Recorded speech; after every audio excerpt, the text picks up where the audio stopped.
Welcome to the Deep Dive. Today, we're going to crack open the NIV 1984 Bible and take a journey through the New Testament. Sounds good. Now, I know you've got this copy for a reason. It's more than just stories, right? Absolutely. It's a pivotal part of history and faith. We're going to uncover the major themes and key figures, but also explore how the New Testament bridges the gap from the Old Testament's prophecies and laws to a message of grace and redemption. That bridge idea is really interesting. So before we get to Jesus and all that follows, should we back up to the Old Testament for a sec, just to make sure we're all on the same page? Yeah. It's like setting the stage before the main act. We have God's covenant with Abraham, the laws given through Moses, and the anticipation of a Messiah. All of that gets woven into the New Testament narrative. Okay, so those are the Old Testament greatest hits we need to keep in mind. Yeah. But the New Testament, it's all about Jesus. There. Exactly. And that's where the Gospels come in. Matthew, Mark, Luke, and John.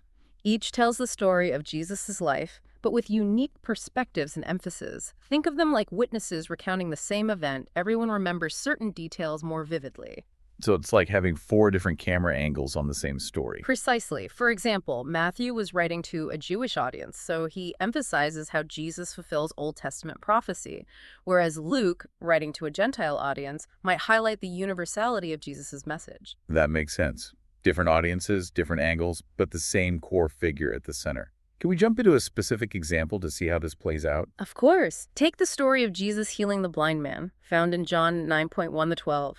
In John's gospel, it's not just about physical sight. The blind man represents those who can't see Jesus' true identity as the Messiah. Oh, wow.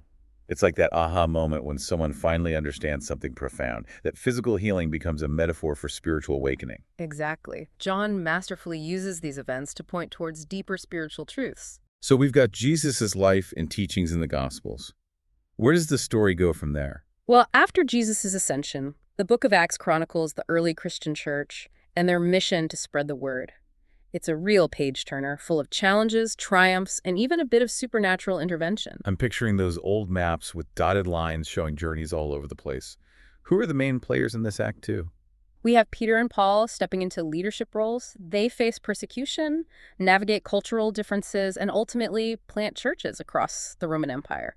It's amazing to see how the early church exploded despite opposition. And I bet they had some pretty incredible stories to tell, right? Oh, absolutely. Yeah. One that always stands out is the account of Paul and Silas in prison in Acts 16:17-40. They're singing hymns at midnight when suddenly an earthquake shakes the prison, opening all the doors. Wow. Talk about a dramatic prison break. But here's the thing.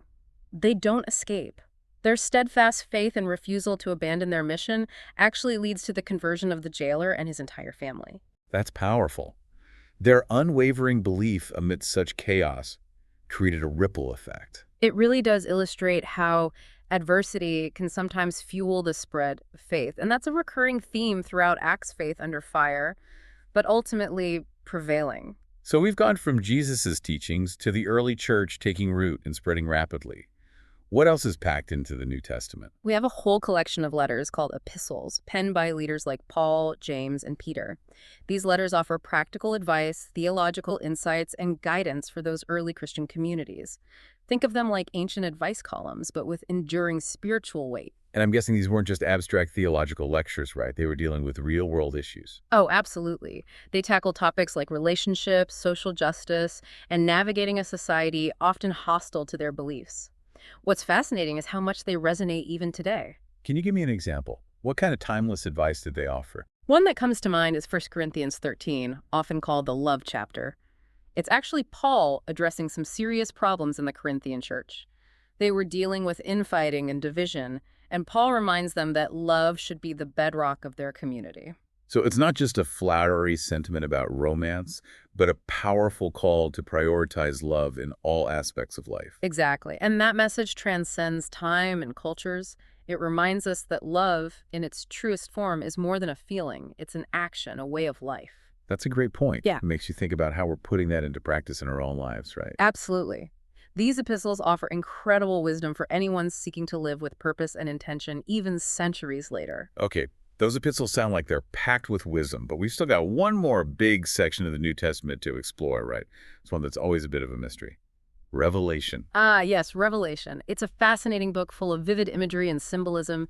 Some people find it intimidating, but it actually offers a message of hope and assurance, especially for those facing persecution or hardship. So it's not meant to be a literal roadmap to the end of the world. Not exactly. It's more like a symbolic representation of the ongoing spiritual battle between good and evil.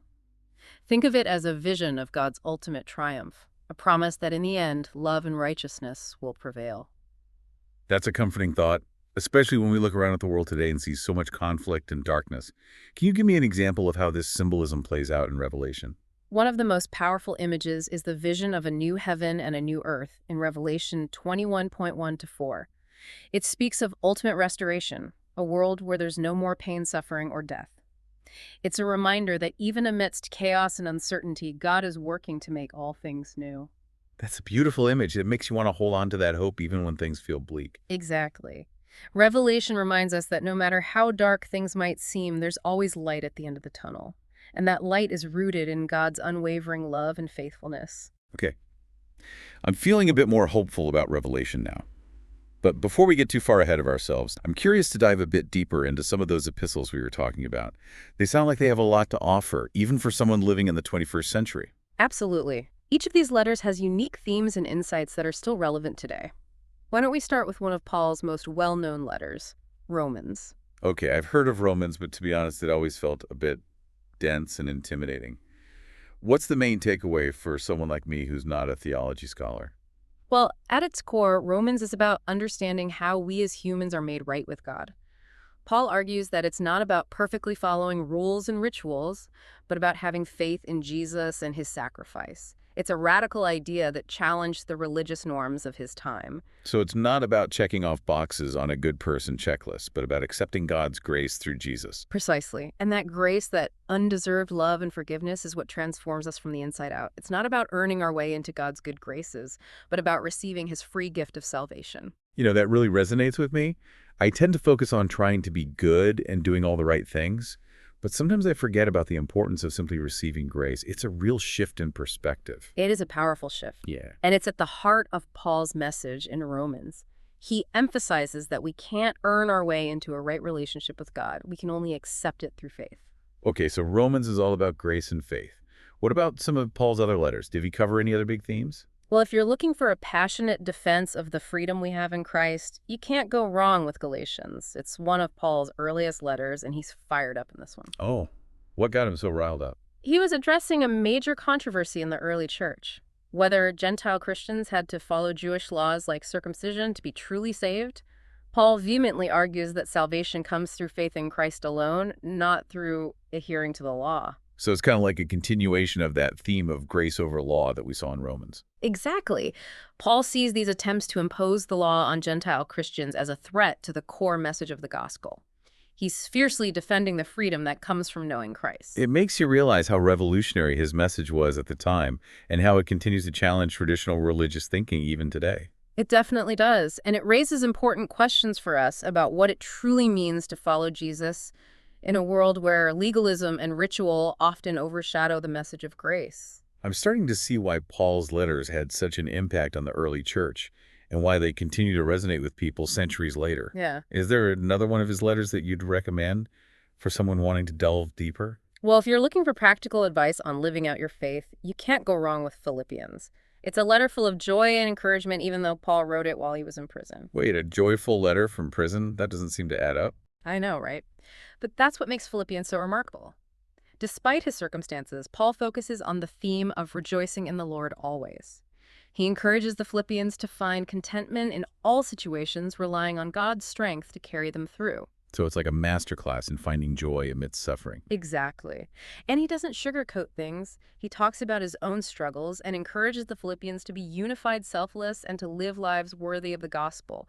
It's a beautiful letter that offers timeless guidance on facing challenges with grace and perseverance. That's inspiring. It makes you realize that even in the midst of difficult times, there's always a reason to choose joy and hope. Absolutely. Philippians reminds us that our circumstances don't have to dictate our outlook. We can choose to focus on the good, to find strength in our faith, and to live with a spirit of gratitude even when things are tough. So we've got grace and faith in Romans, freedom in Christ in Galatians, and joy amidst suffering in Philippians. I'm sensing a theme here. Paul was really concerned about how our beliefs translate into action, into living out our faith in a real and practical way. You're absolutely right. He wasn't just about theological concepts. He was deeply passionate about seeing those beliefs transform lives and communities.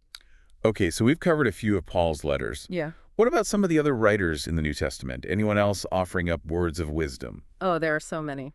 But one that stands out is the letter of James. It's sometimes called the wisdom literature of the New Testament, and it really emphasizes putting your faith into action. It's less about theological debates and more about how your beliefs should shape your behavior. So it's kind of like, don't just talk the talk, walk the walk. Exactly. James argues that true faith isn't passive. It should be evident in the way you treat others, in your generosity, in your humility, and even in the way you speak.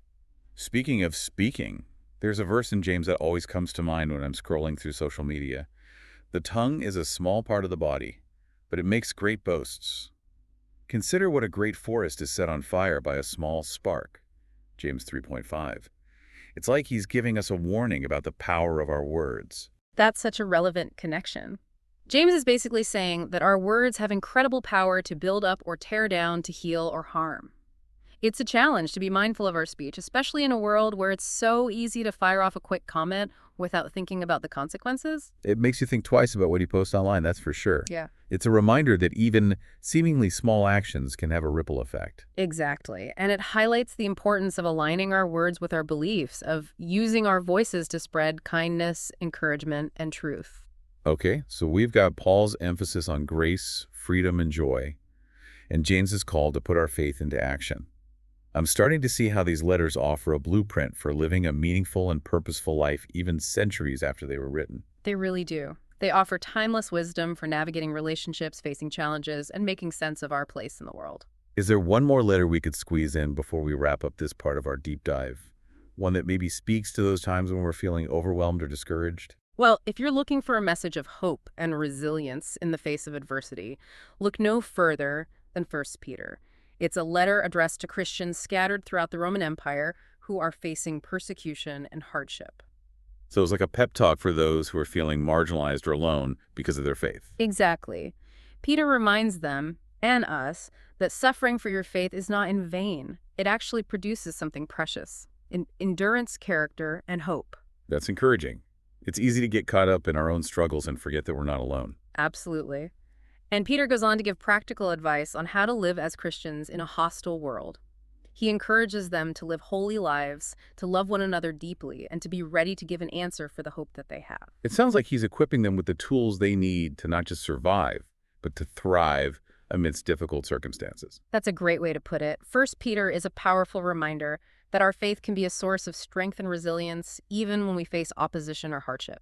You know, it's amazing how these ancient letters can speak so directly to our lives today.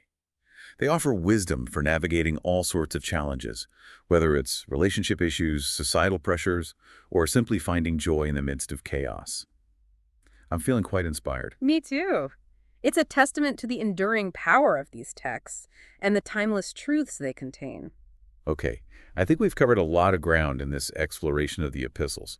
But before we completely wrap up our New Testament journey, I'm curious to tackle a few of those passages that often leave people scratching their heads, those biblical brain teasers that seem a bit mysterious or confusing. I love that idea. It's always fascinating to delve into those passages that make us think a little deeper and challenge our assumptions. Exactly. So for this last leg of our deep dive, let's put on our detective hats and see if we can unlock the wisdom hidden within some of those trickier verses. All right, let's put those detective hats on. What's the first biblical brain teaser we're tackling? Let's start with a verse that's often quoted but sometimes misunderstood. Judge not, that you be not judged. It's from Matthew 7.1, and it's often used to shut down any kind of criticism or accountability. Oh, I've heard that one thrown around a lot. But it can't mean we should never make any judgments, right? We have to discern right from wrong. Exactly. The key is understanding the context. Jesus is warning against hypocritical judgment, the kind where we point fingers at others while ignoring our own faults. He's not saying we should never discern right from wrong or hold each other accountable. So it's more about checking our own hearts and motives before we rush to judge others, like taking a good look in the mirror before pointing fingers. Precisely. It's a call for humility, for recognizing our own need for grace and extending that same grace to those around us. It's about understanding that we're all on a journey and none of us have arrived at perfection. That makes a lot more sense now. It's not about condoning bad behavior, but about approaching others with compassion and understanding. Right. And it reminds us that we're all in this together. We all make mistakes and we all need forgiveness. Okay, that's one mystery solved. What other biblical riddles do we have time for? How about this one? For where two or three gather in my name, there am I with them. It's from Matthew 18:20, and it's often used to talk about the importance of gathering together as believers. But it also raises some questions about the nature of God's presence. Yeah, like, does this mean Jesus is physically present whenever a few Christians get together? Does it apply to any gathering or just specific ones? That's a great question, and there's been a lot of discussion about it over the centuries. Some interpret it literally believing Christ is physically present in those gatherings.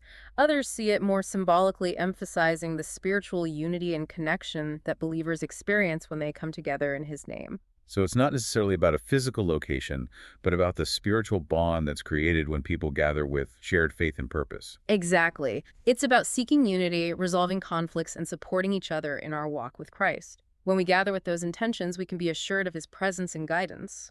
That's beautiful. It's a reminder that even when we disagree or face challenges, we can find strength and encouragement in the community of faith. Absolutely. And it highlights the importance of fostering those connections, of seeking out fellowship with others who share our beliefs. It's in those spaces that we can truly experience the transformative power of God's presence. Okay, that clears up a couple of those tricky passages. But before we wrap up, I want to circle back to something you mentioned earlier, the book of Proverbs. It's always been one of my favorites, and it seems like it would be a great place to find wisdom for navigating everyday life. Oh, absolutely. Proverbs is a goldmine of practical advice for everything from relationships to finances to personal growth. It's like having a wise mentor whispering in your ear, offering timeless insights that are just as relevant today as they were thousands of years ago. Do you have a favorite proverb that you find yourself coming back to again and again? One that I always find myself pondering is Proverbs 16:3. Commit to the Lord whatever you do, and he will establish your plans. It's a reminder that we're not meant to navigate life alone. When we surrender our plans and desires to God, we invite him to guide our steps and bring purpose to our endeavors. That's so powerful. It's a reminder that even in the midst of uncertainty and change, we can find peace and direction when we trust in God's wisdom and guidance. Exactly. It's a call to align our hearts and minds with God's will to seek his direction in all areas of our lives. And when we do that, we open ourselves to a life of purpose, meaning, and fulfillment. Well, I think we've reached the end of our New Testament journey. We've explored historical accounts, unpacked letters full of guidance and encouragement, decoded some of the Bible's trickier passages, and even dipped our toes into the timeless wisdom of Proverbs. I feel like I've gained a whole new appreciation for this ancient text and the relevance it holds for our lives today. Me too. It's been a real joy to delve into these scriptures with you and uncover the layers of meaning and inspiration that lie within them. And I hope our listeners feeling inspired to continue exploring the New Testament on their own. Who knows what treasures they'll uncover. Absolutely. Remember, this is just the beginning. The New Testament is a book that can be read and reread throughout a lifetime, revealing new insights and challenges with each encounter. And just like those early Christians, we can find strength, guidance, and hope in these words no matter what challenges we face. Thanks for joining us on The Deep Dive.